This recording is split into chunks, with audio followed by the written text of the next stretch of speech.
What's up, guys? Welcome back to the channel. Today I got something new from Rekon Fpv. It is a strange animal. This is a 5-inch 6S Y6 configuration. So it's an under-over motor configuration, front and back, and fairly unique out there in the bind and fly market. So it's cool to see that. I'm going to tell you about some things on it that I came across that you want to watch out for that could possibly kill yours out in the wild and have you dramatically crash if you're miles out there. So you want to be careful with that, and I'll show you what that is in this video.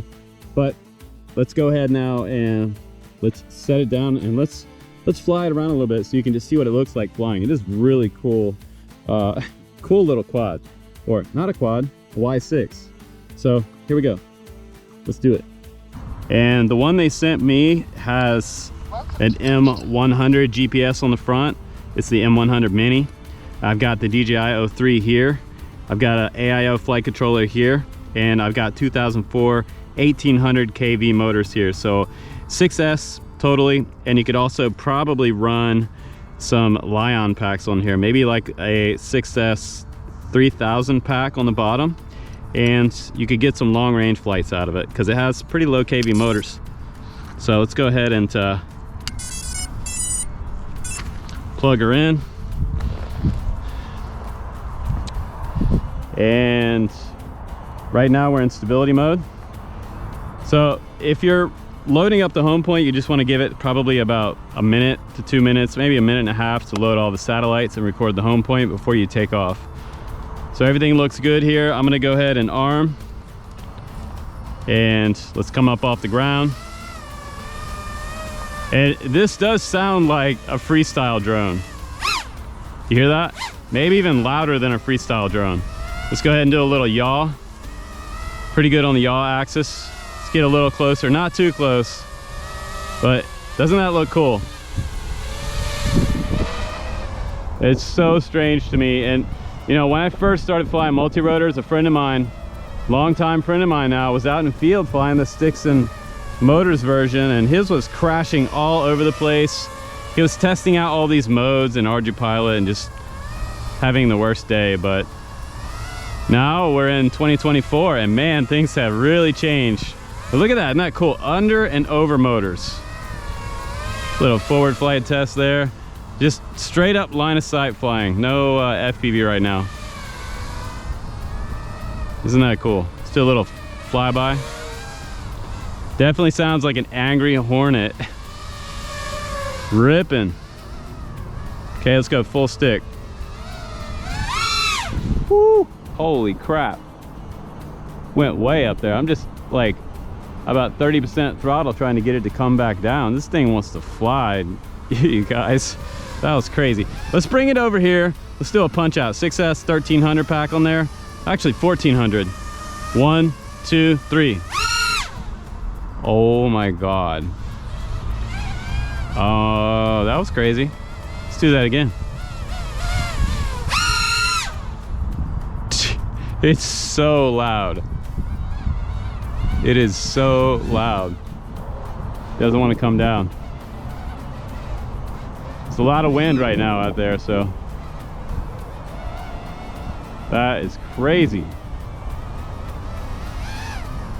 All right, let's go ahead and bring it in for a landing, and we will do some exploration, some FPV flying.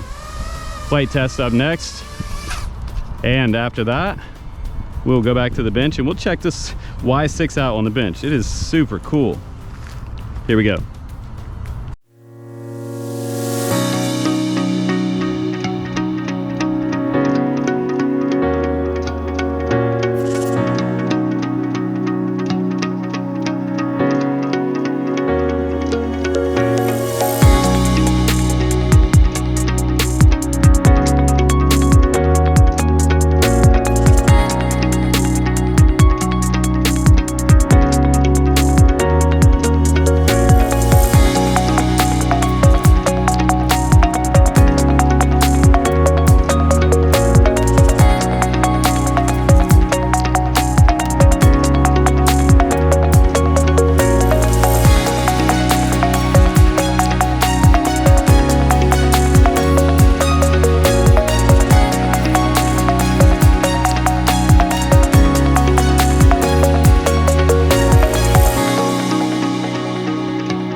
right, guys, welcome back to the studio. What did you think about that? That was crazy, right?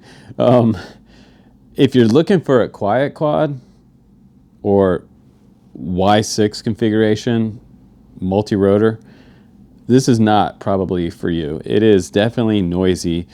It is such a neat design, though. I was not surprised that Rekon Fpv was the company to come out with something like a Y6 bind and fly, because Rekon Fpv has had some of the most like progressive frame designs in the past 4 or 5 years. You know, everybody believes it's an offshoot of HGLRC. It's kind of like the more specialized long range type of drones, and it just made me super excited when I saw that they had a 5-inch Y6 coming out. And the cool thing about this is that the 2004 series motors on here really give it much more efficiency, and the 1800 kV, having it under 2000 kV really helps out with the efficiency, to be able to carry heavy payload, still have GPS, fly a Lion or a LiPo. I don't really feel like this is a freestyle drone. I didn't even try to freestyle it because I just did a couple flips and rolls with it, but I didn't go crazy with it. I wasn't trying to power loop it or Matty flip it or anything like that. I'll just save that for another reviewer, because I really do feel like this is kind of a specialized cinema rig, if you will. So slap a GoPro in here, film with the DJI-03 if you want to, and just go out and do some exploration flights. And I feel like what this quad is all about. It's almost like the big brother to the Explorer from Flywoo in a Y6 configuration. It really wants to go out there and explore. But let's go ahead now. Let's take a little bit closer look at this quad. I keep calling it a quad. Y6 on the bench, and let me show you what's special about it, and also let me show you what I found on here that could be the end of your Y6 if you order one of these. So for guys that are looking for help too, I'll show you how these propellers go on there, because hey, if you're brand new to FPV, it's hard enough trying to get quad propellers on right when you're first starting. I'm going to show you how these over and under motors go, how the propellers go on there, in a little mini tutorial in this review. So let's go ahead and start out with how the props go on, and then we'll talk about some of the good things and some of the things that I noticed on here that you need to know. All right, guys, this portion of the video is for guys who want to know which way these props and motors turn, how to put them on there. You can do it inside Betaflight, but if you get it wrong, it's going to fly all over the place and crash, and it's going to be a big problem. So I wanted to do this video to show you in person how this works. This is motor number 1 on the back. On the top, it goes to the left. So motor number 1 turns left. Top right turns to the right. That's motor number 2. Motor number 3 also turns to the right. Now on the bottom, you're going to put your props on very similar to a downward facing motor Cinewhoop. The prop itself will face up, and this one underneath motor number 1 turns to the right. Top motor left, bottom motor right. Now on motor 2, just underneath motor 2, this one turns to the left, and this one turns to the right. Motor number 3, again, turns to the right. Underneath it, turns to the left. Okay, so that is how these props go on, and if you put them on in this order, it will fly correctly. Okay, I keep wanting to call this a quad, but it's a Y6, meaning it has 6 motors, 3 upward facing and 3 downward facing. This one starts at $279, which surprised me. You can get it with ELRS 2.4 or Crossfire Nano. It can also come with a 1.6 watt VTX for analog. If you want to pay a little more, you can get the DJI-03 version with the air unit, and that one's $499. So it's kind of a similar price to a lot of other bind and flies out there with an 03. If you want to get Walk Snail Moonlight, you can also do that at $479. So a little bit cheaper than the DJI option. Now, for those who are confused about what this is for, what does it do, why does it look like this? It's essentially a shrunk down Cinelifter, and it is primarily made for cinema type filming and or long range type of stuff. So I'm going to recommend that you guys start out with something like the 18650 6S 3000 pack. Like before I even saw the specs from Rekon Fpv, this is what I was recommending earlier. And yeah, I'm right. You're going to get about 20 minutes with that. You can also probably get about 10 minutes once you slap your GoPro on there with the 6S 3000 pack. Now, if you're going to fly a 6S LiPo, you can do that 6S like 1300 or 1400. You can probably even get away with a 1500. But right now I have a 1400 on there, and it flies great with that. I'm getting close to 10 minutes with that battery. So that's pretty good. And that's kind of your battery setup for this quad. Now you're looking at this Y6 from the rear on the left-hand side, and you can see that the AIO sticks out a little bit. This is the Spectre F722 flight controller. It's meant for a 4S to 6S battery, and it's an F722. So the tune on here flew pretty decent today in the wind. It was maybe giving me a little bit of jitter and vibes at certain high altitudes, but it did come back with some pretty decent video with my O3. So if you turn on stabilization and it's a little bit windy, you're still going to get some really usable footage with your Y6. Now the front of this Y6 has all kinds of cool, interesting features here. We have this TPU shroud that covers the O3 camera up front, gives us some great bottom protection. There's also a little carbon bumper down here. My Immortal T is mounted down here with TPU as well. We have 2 bolts in the side of the O3. We have a little GPS seat up here with 2 M3 bolts screwing through this GoPro mount, which is kind of an interesting choice. They've done 2 things with one here. And the M100 Mini is sitting right there, which also supports GLONASS. And the flight controller USB-C port is right here. So you can see the wires coming down right here, and they moved it to the side right here. So that's kind of cool. It's not in the back, but it is out of the way. Over here you can get to your SD card slot and your DJI 3 micro USB right there, USB-C, as well as your XT60 in the back.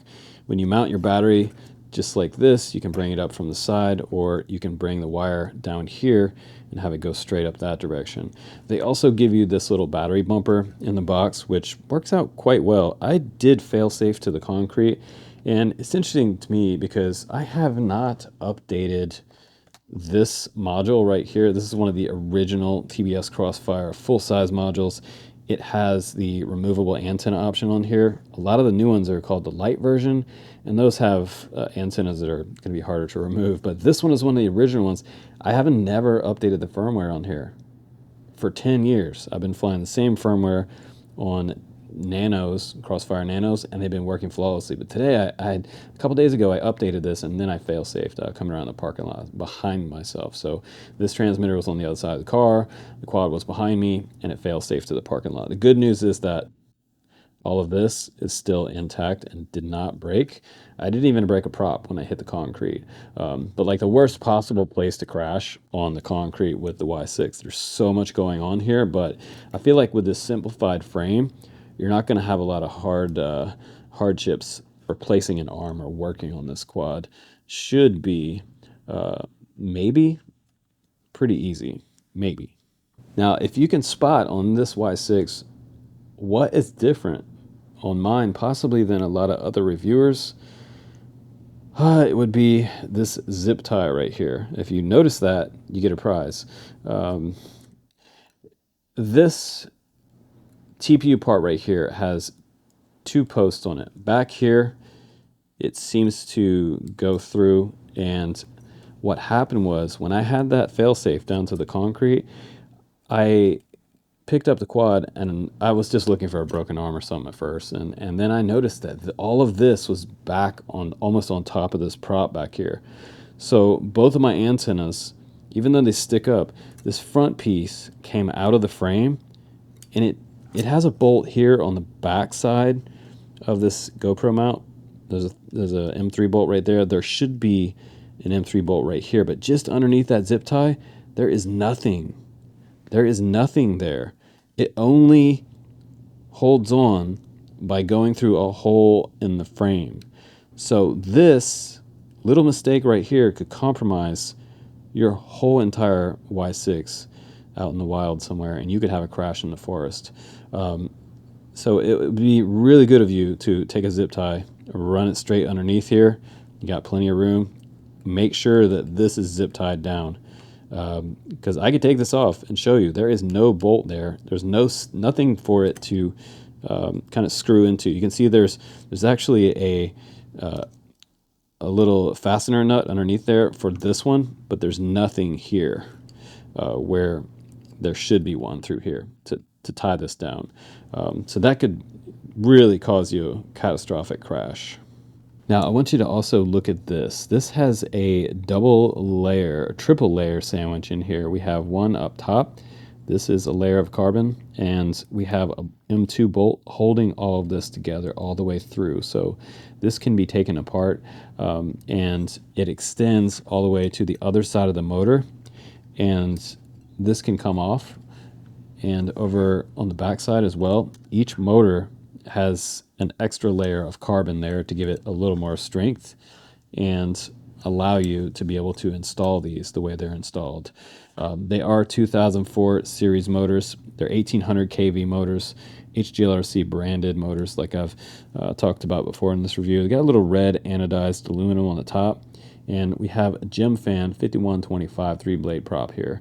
A little thinner cord and a very thin tip.